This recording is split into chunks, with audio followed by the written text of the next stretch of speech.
Hey guys, welcome back another video, and today we're going to get into a Spider-Man 4 fan fiction story. Be sure to like and subscribe and tap that bell so you never miss a video. But before we do, allow me to tell you what this story is about. Spider-Man 4 takes place right after Spider-Man 3. Ever since Harry Osborn died, MJ and Spider-Man haven't been talking and once again decided to take a break. But for a while, well, according to her, it was a break. But they haven't communicated in a while. Okay, let's get into the story. MJ and Peter Parker have not been communicating or seeing each other at all. Their relationship has been complicated. So after that incident, Peter Parker made him being Spider-Man as a coping mechanism.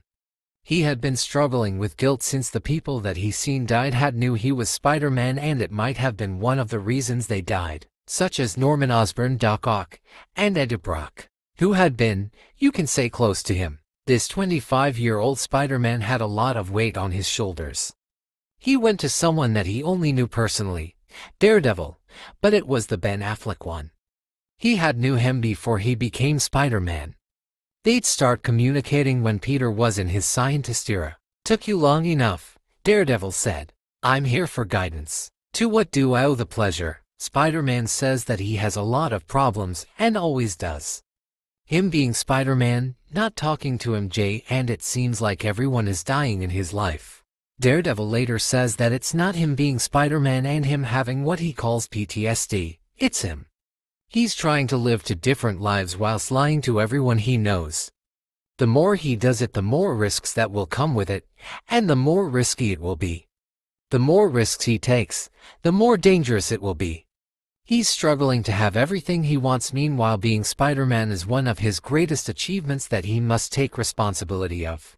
Daredevil later explains that everyone that had been close to Peter before they died knew he was Spider-Man, such as Norman Osborn, Doc Ock, Eddie Brock, Harry Osborn, Aunt May, and Dr. Connors. Aunt May died after him fighting Sandman, Harry Osborn, and Venom.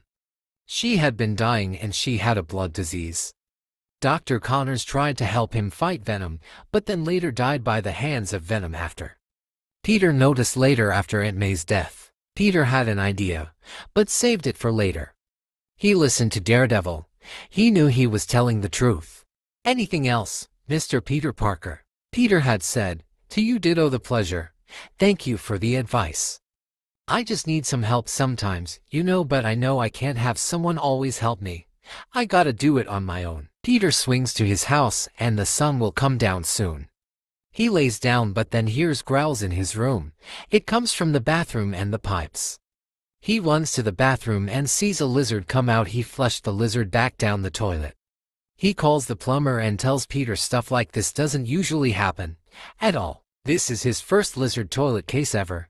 He told him that he thinks the water in his pipes is contaminated and dirty and to only boil the water before drinking it. He knew this wasn't normal, so he decided to go in the sewers. He sees more lizards and decides to follow them. They go to a hole but no water seems to come out now. But they crawl on a web.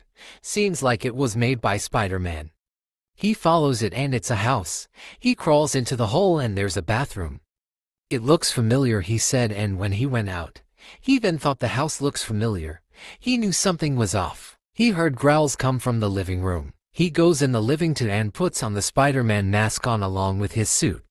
He sees Dr. Connors' real name, Curt Connors, home of Dr. Curt Connors. Wait, isn't he dead? Spider-Man said in confusion. He sees a shadowy figure. It looks like a beast. He sees ripped up jeans. The beast turns around. It seems like a dinosaur lizard beast. Very tall and buff. Spider-Man asks Dr. Connors. It growls very loud and saliva flies out its mouth. Spider-Man lands in an iconic pose and is ready to fight. The lizard charges at him and Spider-Man slides under his legs and grabs his tail and throws him through the wall. Spider-Man's spider sense had been tingling and what came flying towards him had been the Vulture. A man in a leather jacket, jeans and boots, with a green mask and mechanical wings. Spider-Man and the Vulture go at it, and he starts flying with him and breaks his wings. They crash down with Spider-Man pushing him to land on his back. The lizard claws Spider-Man's mask off. The lizard says, "Peter." The vulture tries to look and see who it is. The lizard growls at him. The vulture says, "Easy boy. Didn't know Yoshi was hungry." The lizard then goes to him trying to hurt him. The vulture backs up and then the unmasked Spider-Man cries out, "No. I have turned into a monster, a beast. I don't know who I am anymore. I can't do this to anyone else. Neither you, but before everything doesn't end up the same. Did anyone tell you that you had a baby face?" The vulture stabs the lizard with a sharp object, and then he falls to the floor holding it while it's inside his chest. It had pierced through his body. Peter had his eyes wide after him, seeing someone he had also looked up to die. The vulture then later leaves. He leaves a green trail to where he went. Peter tries to use the outside of his mask to cover the wound, but then he turns him, and he sees that it went through his chest. He tries to chase him, but he knows if he does, he will kill him, or he will die himself. Never follow a criminal. It never ends up well. He goes to Daredevil and talks to him again. Instead, in his suit without his mask. "It happened again, didn't it? You went to his house not knowing who he was in contact with, and now he had died in front of you. You don't listen how." The news had been playing over him saying, "Breaking news. Spider-Man found swinging to an abandoned building without his mask. Whoever finds out his true identity wins a prize of $100 million. Whoever gets a picture also wins $100 million.